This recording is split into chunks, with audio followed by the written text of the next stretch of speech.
এক মহিলা মারা গেল। অপর এক মহিলা তাকে গোসল দিতে লাগলো। গোসল দেওয়ার সময় তার হাত যখন মৃত মহিলার উরু থেকে পৌঁছালো, তখন তার আশেপাশে থাকা কয়েকজন মহিলাকে তিনি বললেন, তোমরা কি জানো এই যে মহিলাটি মারা গেছে সে কিন্তু অন্য পুরুষদের সাথে ব্যভিচারে লিপ্ত ছিল।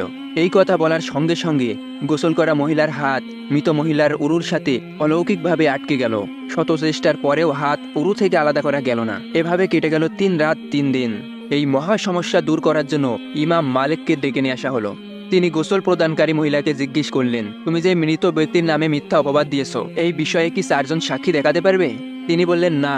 ইমাম মালিক বললেন, এই কুরআনুল কারিমের বিধান অনুযায়ী মৃত ব্যক্তিকে মিথ্যা অপবাদ দেওয়ার কারণে এই গোসল প্রদানকারী মহিলাকে 80টি বেতের বাড়ি দেওয়া হোক, তাকে 80টি বেতের আঘাত করা হোক। এই কথা বলার সঙ্গে সঙ্গে মৃত মহিলার উরু থেকে তার হাত সরে গেল। আল্লাহ আমাদের সকলকে এভাবে মানুষের উপরে মিথ্যা অপবাদ দেওয়া থেকে হেফাজত করুক। আমিন।